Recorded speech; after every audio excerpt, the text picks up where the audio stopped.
Welcome to Vamping on Lamping.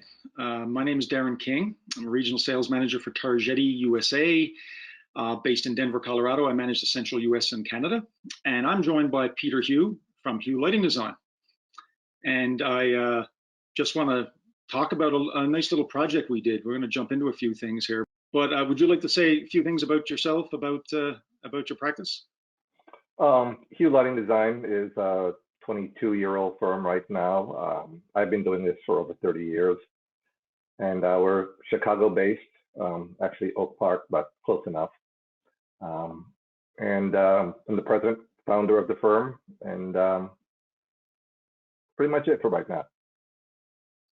Now, we've had a lot of fun working together, and I've got a really fun project to talk about. So, project name is called Hyatt House Chicago, which was formerly the Cook County Hospital. Interesting thing about this project, the hospital was built in 1857, and at the time it was the largest hospital in the world. It was the first official blood bank in the world. And a couple of little fun facts, the TV drama ER that many of us have seen. I used to be addicted to that at one time, a few years ago.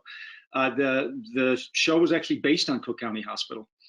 And for a few of us that want to date ourselves, the movie Fugitive was also filmed in this hospital as well.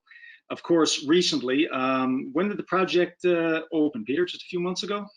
It opened this summer. Unfortunately, yes, COVID put a damper in some things, but it actually is open and up and taking guests right now.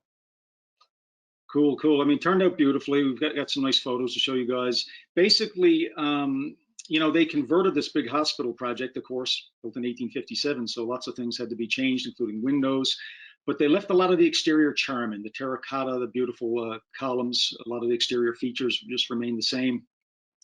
But now really just converted into a Hyatt House large hotel project. So first of all, there's some people logging in here. We've got a few questions. So I've got a question here from Mr. F.L. Wright, I believe that's pronounced.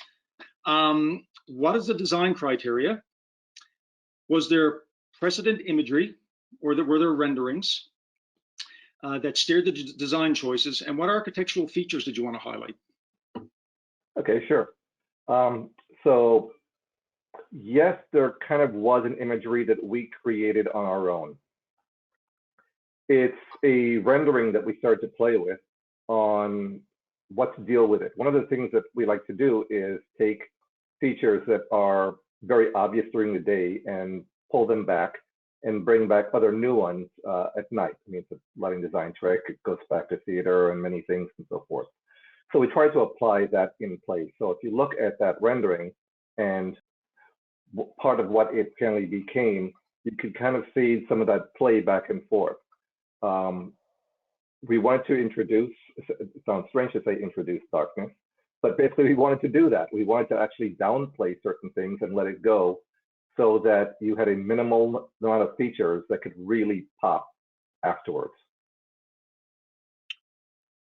No, that's great, Peter. And I know one of my favorite parts of is the front elevation of the project and how much depth there is. The fact that you've got the three-dimensional effect going on with the terracotta illuminated behind the columns, I think it really stands out.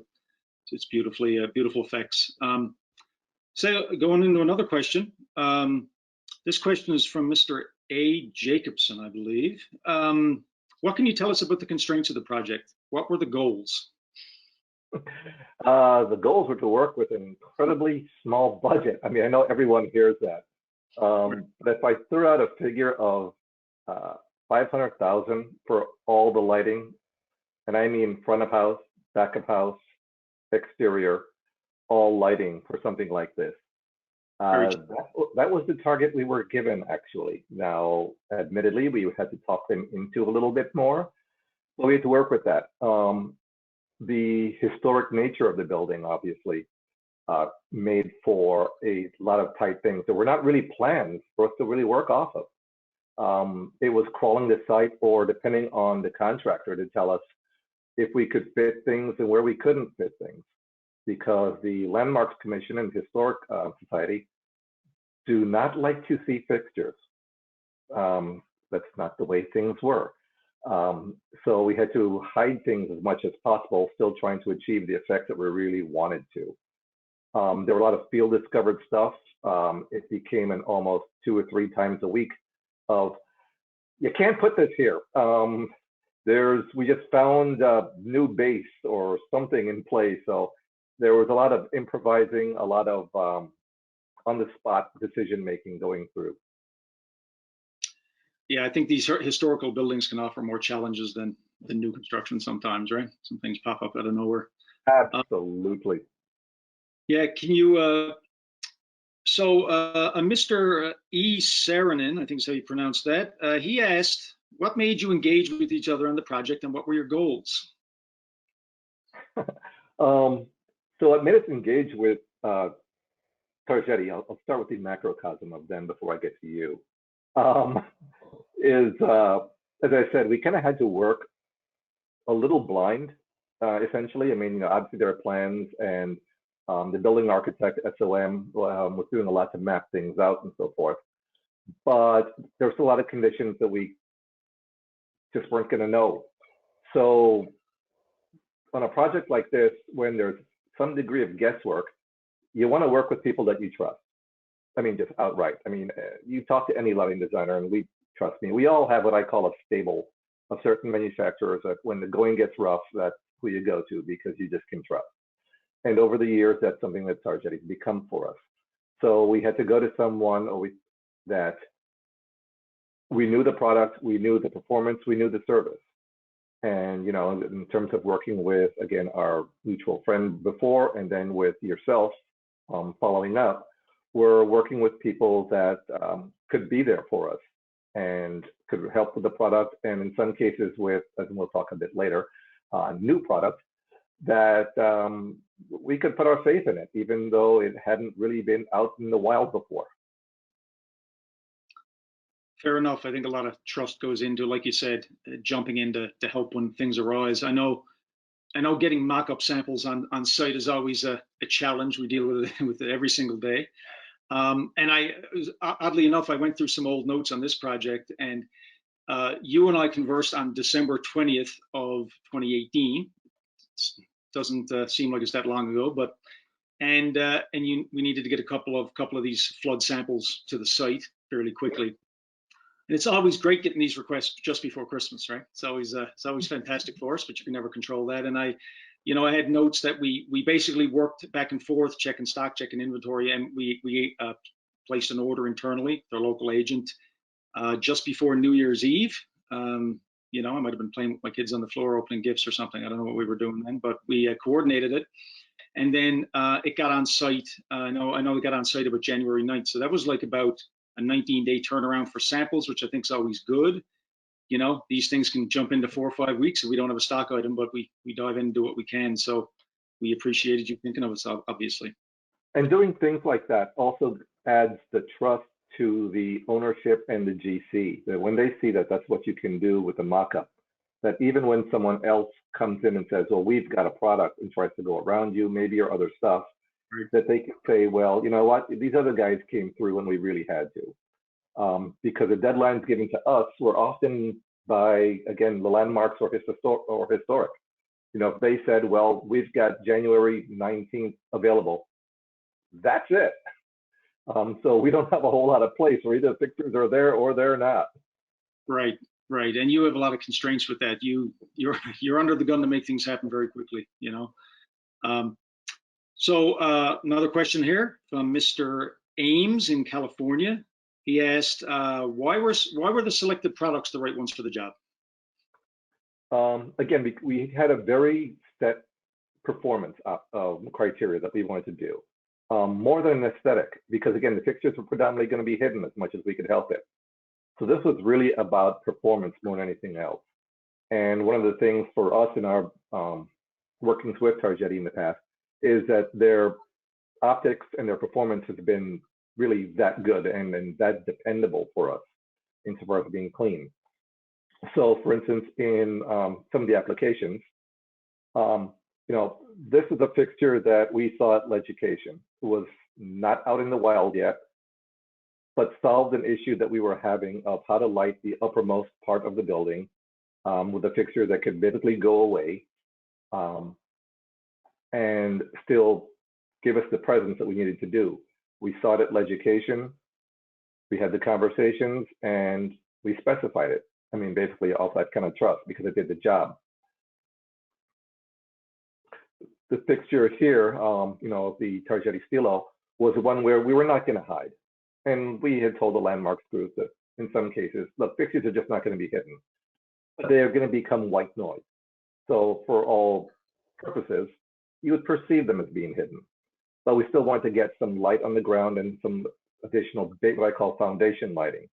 So that picture did a good job of just sort of receding in the background, and you look at what it does, at what the effect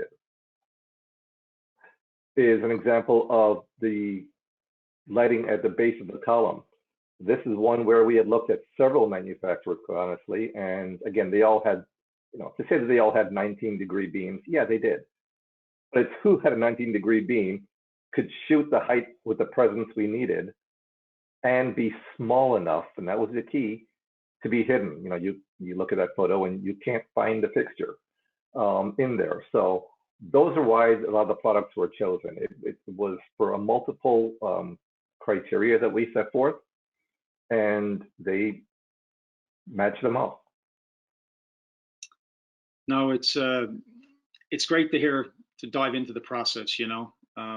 I know, obviously, in working on this project, we don't often get to see the details on the manufacturing side until until we get into the right discussion. And then when I saw the photo of the flood tucked up against the column, it's really amazing the small amount of space you had there. Because I would have thought by looking across the parking lot at the front facade of the building, you would think there was a big deep space there to fit the floods, but in actual fact, you had incredibly small amount of space. Yeah, and actually, it got even hairier, if you will, where the original locations that we wanted the fixtures in, we got that phone call that said, no, you can't have them. We wanted the fixtures at 10 and 2, and all of a sudden the base wasn't consistent. So we had to move the fixtures a little further out, but we still want to have the right effect in the front of the column. Meant I had to change my beam. And that was one of the advantages also of going to the dark fixture, was I could maintain everything in the look, the punch, the whole bit, and just go to a slightly wider beam so I could sort of aim it to wrap around the column a little bit more. So again, it kind of goes towards that trust and that capability of the fixture to be able to adapt to what we were learning at the time too. Can you, would you mind just recalling your first introduction to that fixture? Because I thought this story was pretty funny when we discussed it in the past. Yeah, so we were familiar with what I call the baby brothers of it from other jobs, but the big brother, the Maxi, we saw when I was in Italy, and it was pulled out to show us. We were in the hotel. It was pouring rain. We were actually looking at it for another job potentially. So we mocked it up outside in the rain with no real wiring. Basically, the Targetti engineer who was with us was holding the wires together in his pocket to keep it reasonably dry. And we're hoping he doesn't electrocute himself while we're aiming it up the side of the hotel. And I'm trying to video conference my other designer to say, how does this look? So, challenging. Yeah. Sometimes we're at the right place at the right time, and you just got to make it work, right? It's those are the things that, make the stories that much better. Cool. And finally, I've got another question here from Mr. F. Gary. Okay. Random people just calling in. What could you have done better? What could you have done better on the project? What were some other things that have popped up? What could we have done better? I mean, it's hard to say that I wish we knew some of the conditions so we could have anticipated them, but literally even the contractors didn't in some cases. So, as far as the communication, I mean, that was so key on this project. Was we actually had a very good working relationship with the GC going forward. I mean, a lot was communicated, being photos, going back and forth about conditions. again, we had engaged with Targetti.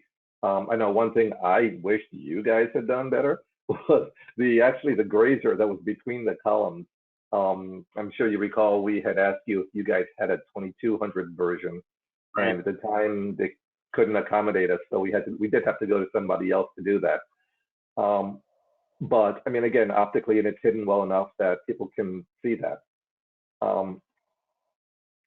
If you look at the mock-up photo, you can kind of see that the one day that we did, that is the infamous January mock-up while we're freezing in Chicago doing this, and looking at how it all works. The fixtures at the uppermost part actually almost went away because of scheduling and timing. A little bit of VE, not so much. We actually talked the ownership group back into it, and now they're very happy that they spent the extra money for it. But we realized that there was just no way we were going to hide the fixtures, just none. And so we had to go back and convince the Historic Society that at the ground level height, you're never going to see these things. It's just a question of, okay, you can hold us to the letter of the law of a hidden fixture, or you can take the eye test that you just won't see it. No, very good. It's great you had a good relationship with the contractor. Obviously, that can be a massive thing. Obviously, with complicated historical projects of this nature. Trust me, I was thankful for that every day. I know there was one photo you shared with me where there was, I think it was done with gels, with filters, to add some blue, add some different colors. I think as support for the medical industry. Could you tell me what you guys did there? Sure. So that's one where the fastest, what I call bit of movement you'll ever see. Everyone jokes about ideas in the shower. This was an idea in the shower. Was thinking about how we could do this. For people who don't know, again, this is the old Cook County Hospital, so it did serve as a hospital. It also is right next to our current Rush Hospital, which is one of the bigger hospitals as well. So they have a complete view of this. And so what we wanted to do was to say something to them of a thank you. So we got blue gels that were put on the columns, and then kept the 2200, so representing being the gold in between. And originally the contractor asked if we wanted blue gel at the very top, and I said, no, we don't. This is a story. This is essentially the blue, the gold of the caduceus, the white for the nurses, and so forth. So basically, this is a symbolic story to them. And this all happened in 1 week. From the time that I proposed the idea, the contractor was aboard and donated his time. The owner was aboard. It was, how fast can we get these things? And quite literally, this was put together in 1 week and went up. And the emails that flooded to the ownership group and to Walsh Construction from the Rush Hospital apparently were quite a lot. I mean, it touched them. That's wonderful, Peter. I think we all know people on the front lines putting their lives at stake right now, and they're heroes. And I think it's well, your wife is one of those, so kudos to her. No, and I think that was a wonderful gesture, wonderfully done. So I was very happy to see those photos. Basically, I know that the project's won a few awards. I don't know if you can touch on some of that. I don't know if it's still in the running for some, but maybe you can touch on a couple of things you've heard about the project. Oh, sure. So one of the most current ones is the Illinois Landmark Award that was it just received for the restoration going forward to it. This building actually was almost torn down like 12 years ago, I think. It was going to be taken down. And then city council and some people jumped up and said, no, let's not do this. And the building was sitting there for the longest time, people wondering what was happening to it, until the new group, the Murphy Real Estate, took it over and was awarded the rights to do this with Walsh. So the fact that it is now what it is, that Hyatt jumped in and took it as a client, really has gone a long way. It's in the running for some other things as well. Again, it just opened, but we're pretty happy with the fact that the turnout and that people have just taken pride in this. I mean, it made local news. It made a couple of things that it was a building that just meant a lot to Chicago. I mean, at one point they referred to this as Chicago's Ellis Island, because it was one of the few hospitals actually that was we don't care who you are, it's the give us, you're tired, you're poor, you're sick, and they took it in. So everyone around Chicago has stories of this place. I just personally love when a historical building of this nature gets a second life. Absolutely love it. I mean, I think you've done a wonderful job, Peter. It's been a real pleasure working with you on this project. A lot of fun, wonderful result. So thank you for considering us for the project. It was a pleasure. So I want to just thank the IALD and the LIRC and everyone involved for helping us put off this little presentation here. And this has been Vamping on Lamping.